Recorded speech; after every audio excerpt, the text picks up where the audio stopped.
Hi అండి, అందరికీ నమస్కారం. ఇకపై 4 గంటల్లోనే తిరుపతికి అయితే చేరుకోవచ్చు. ఆంధ్ర ప్రయాణికులకు ఇండియన్ రైల్వే గుడ్ న్యూస్ అయితే చెప్పింది. నిన్ననే ఆంధ్రాకి ఒక కొత్త వందే భారత్ ట్రైన్ అయితే శాంక్షన్ చేసింది. దానివల్ల తిరుపతికి కేవలం 4 గంటల్లోనే చేరుకోవచ్చు. అది ఎక్కడ నుండి స్టార్ట్ అవుతుందో, ఏ స్టేషన్లో ఆగుతుందో అన్ని ఈ వీడియోలో అయితే చెప్తాను. వీడియోని స్కిప్ చేయకుండా లాస్ట్ వరకు చూడండి. అలాగే వీడియోని లైక్ చేయండి ప్లీజ్. ఇక డీటెయిల్స్ లోకి వెళ్తే, త్వరలో విజయవాడ నుండి తిరుపతి మీదుగా బెంగళూరుకి కొత్త వందే భారత్ ఎక్స్ప్రెస్ నడిపేందుకు సౌత్ సెంట్రల్ రైల్వే ప్రతిపాదనలను సిద్ధం చేసింది.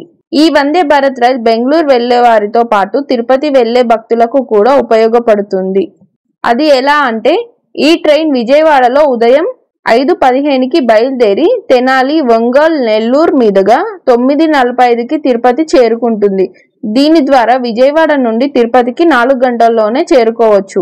ఎవరైనా దర్శనం చేసుకొని అదే రోజు మళ్ళీ విజయవాడ రిటర్న్ అవ్వాలి అనుకున్న వారికి కూడా ఈ ట్రైన్ చాలా యూజ్ అవుతుంది.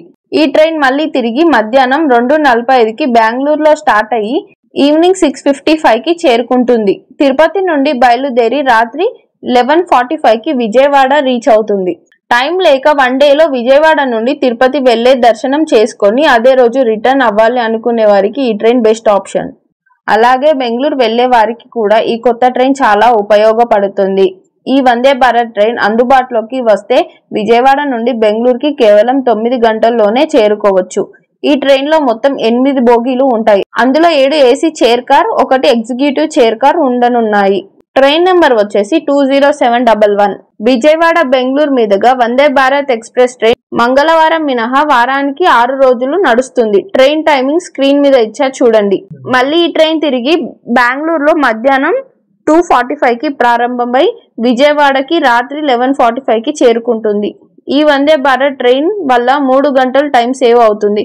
ఈ వీడియోపై మీ అభిప్రాయాన్ని కామెంట్ రూపంలో తెలియచేయండి ప్లీజ్. వీడియో నచ్చితే వీడియోని లైక్ చేసి మరిన్ని ఇలాంటి వీడియోల కోసం నా ఛానల్ని సబ్స్క్రైబ్ చేసుకోండి please. Thank you for watching.